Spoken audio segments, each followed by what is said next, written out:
Қайырлы күн баршаңызға. Бүгін сіздермен кешкі ауызашарға арналған өте дәмді салатпен бөлісемін. Құрамы қарапайым, қол жетімді заттардан жасалады. Сонымен қатар дастарханда ерекше әдемі болып көрінеді. Міндетті түрде жасап көріңіздер. Арнама тіркелмеген болсаңыздар, міндетті түрде тіркеліп және лүпіл басып қойыңыздар.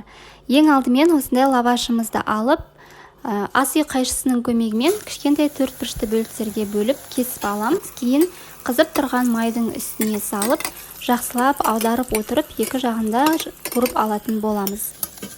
Лавашымызды қуырылғаннан кейін барлығын осылайдан сүзіп, қағаз сүлгінің үстіне қойып қоямыз.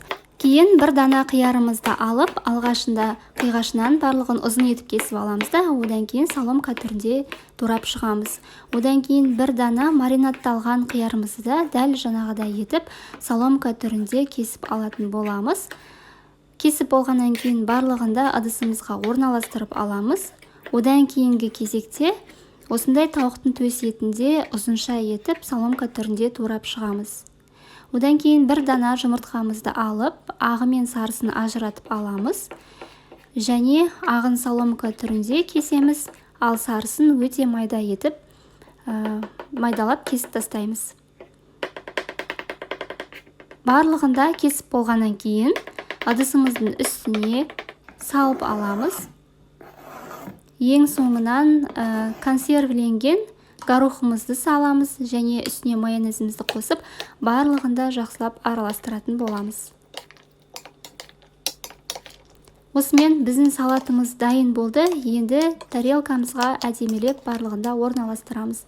Астыңғы жағына салатымызды көбіректеу қылып салып аламыз. Оның үстіне лавашымызды осылайынан орналастырып шығамыз. Оның үстіне тағы да салатымыздан орналастырып, кейін лавашты үстіне орналастырып шығатын боламыз. Бұл салат лавашпен өте дәмді болады. Үстіндегі лаваштары жеген кезде кітірлеп, сіздің одан сайын тәбетіңізді ашатын болады. Міндетті түрде жасап көріңіздер. Астарыңыз дәмді болсын. Егер арнама тіркелмесеңіз, міндетті түрде тіркеліп алыңыздар және видеома лайк басып қолдап қойыңыздар.